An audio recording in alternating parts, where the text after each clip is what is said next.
Welcome to Part 3 of our semester project by Julia Graves, Brittany Layton, and Alyssa Green.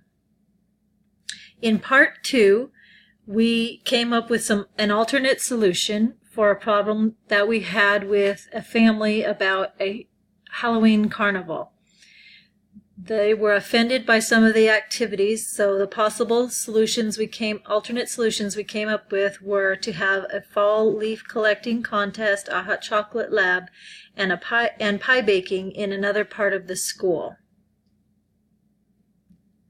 The reason we chose this solution was to keep the parents calm and happy, to try to respect them, to make the child feel included in the school activity, and because it was a quick fix to what could have been a big problem. And so we researched and thought about some alternate solutions that we could have came up with instead of just having those other activities in a separate part of the school. And these are a couple of the things that we came up with. One of the things we thought of is, instead of coming up with the activities and solution ourselves, is that we could put the parents of this family in a sort of focus group with other parents in the school so that they could come up with an acceptable solution together that could include all families and that they all would enjoy. And another solution we thought of is putting those alternate activities in the same space or same part of the school as the carnival activities so that it's not a separate but equal kind of situation that we're creating. And then a third solution we thought of is keeping the carnival entirely the same, but holding it right after school instead of during school hours.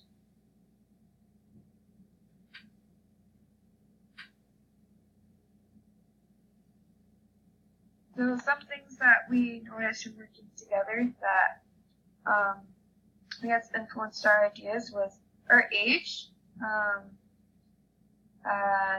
our life experiences, where we live. So we live in Canada, Idaho, and Washington. And we also have similar characteristics where, we're students, we're all LDS, and these all influenced our ideas.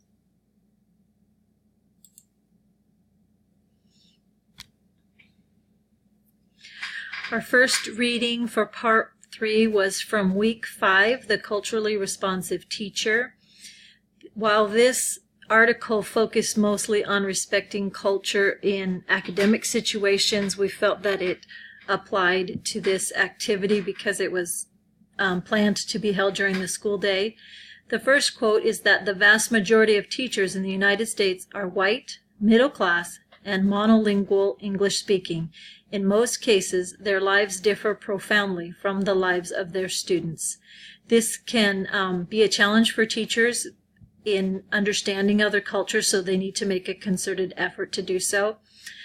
Another quote was that there are numerous practices embedded in the fabric of everyday schooling put students from non-mainstream groups at a disadvantage. These include insensitivity toward cultural differences and a curriculum that does not reflect diverse student perspectives.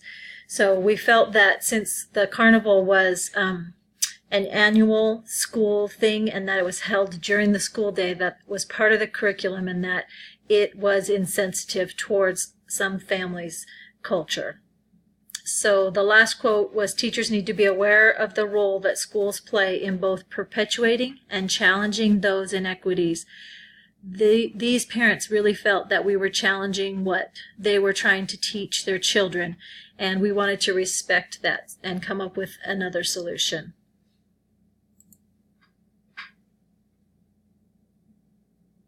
And so the part that I did for our research was the scholarly work. And so I found an article online at this website right here, and you could use that link to go find it again, called Public School Holiday Celebrations, Christmas-Centric or Multicultural.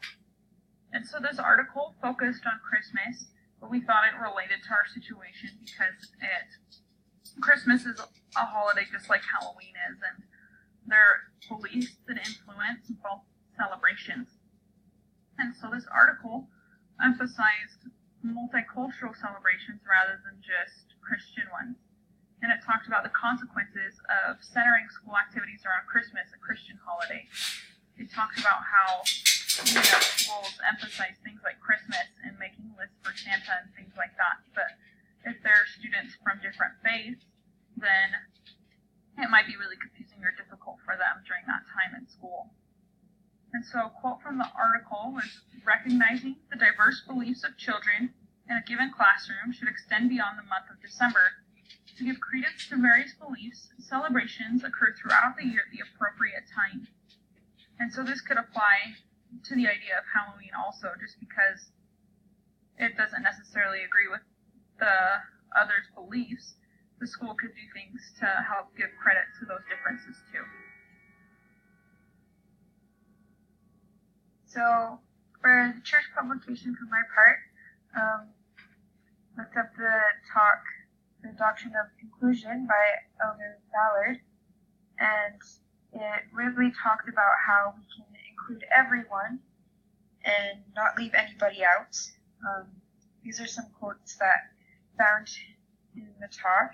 We should love, esteem, respect, and serve one another despite our deepest differences, including religious, political, and cultural differences. So here it's talking about how we need to love and respect and serve one another, even if we are different.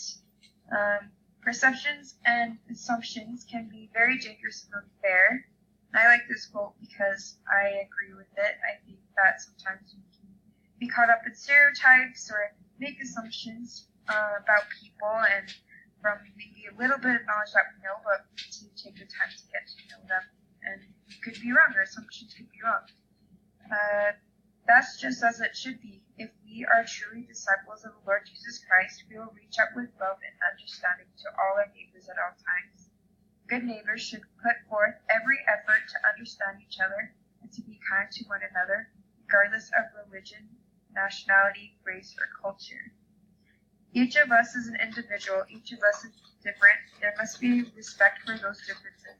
We must work harder to build mutual respect and attitude of forbearance with tolerance one for another, regardless of the doctrines and philosophies which we may espouse. Concerning these, you and I may disagree, but we can do so with respect and civility. So the last three quotes, if we worked hand in hand, need to be good neighbors and do our best to understand that we are all different and we all have our own beliefs and religions, and we just need to learn how to respect one another and to work together and to just reach out with love to one another. So these are just our citations from the different articles we used, and the first one is from that church publication. The second one is from the blog article for our scholarly work, and then the third one is from the class reading. And so that's our project, and we hope that you enjoyed it.